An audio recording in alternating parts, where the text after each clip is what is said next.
दोस्तों नमस्ते, जय माता दी। मैं अपने चैनल सोना मोदी लोकगीत नेहा लोकगीत दोनों पे आप लोग का स्वागत करती हूँ। छोटा सा बहुत ही प्यारा कहारवा चुटकुला नाच गीत लेके आई हूँ। आप लोग सुनिएगा, फुलवाज करिएगा, कमेंट बॉक्स में जरूर बताइएगा कि हमारा गीत कैसा लगा। तो चलिए मैं सुनाती हूँ, आप लोग सुनिए। साते पनवा बिच लवंगिया मोरे हेराई गईले ना, साते पनवा बिच लवंगिया मोरे हेराई गईले ना, हे हेराई गईले ना, हे हेराई गईले ना, साते पनवा बिच लवंगिया मोरे हेराई गईले ना। हेरतई हेराता होई गई ठीक दोपहरिया, ससुरुआई गईले ना, ससुरुआई गईले ना,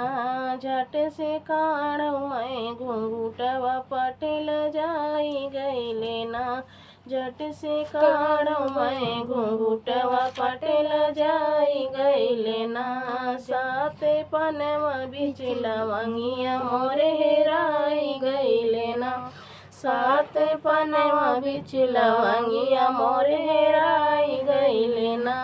हे हेराई गईले ना, हे हेराई गईले ना, सात पनवा बिच लवंगिया मोरे हेराई गईले ना, सात पनवा बिच लवंगिया मोरे हेराई गईले ना।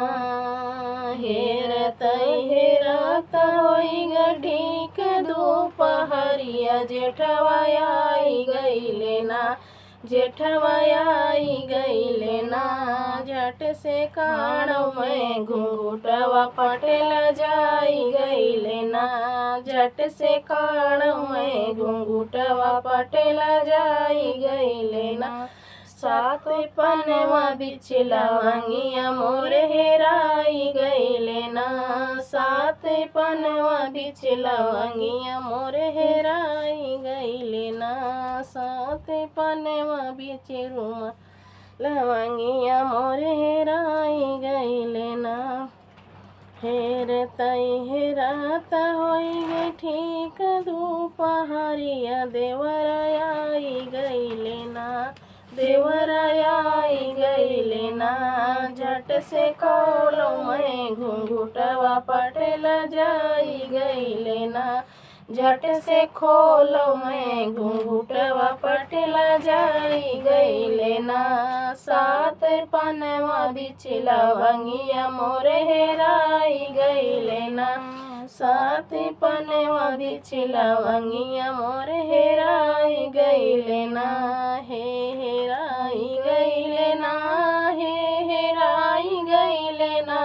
सात पनवा बिच लवंगिया मोरे हेराई गईले ना, सात पनवा बिच लवंगिया मोरे हेराई गईले ना। हेरतई हेराता होई गई ठीक दोपहरिया, पियवा आई गईले ना, पियवा आई गईले ना, झट से खोलो मैं घुंघुटवा पटेल जाई गईले ना, झट से खोलो मैं घुंघुटवा पटेल जाई गईले ना, सात पनवा बिच लवंगिया मोरे हेराई गईले ना, सात पनवा बिच लवंगिया मोरे हेराई गईले ना।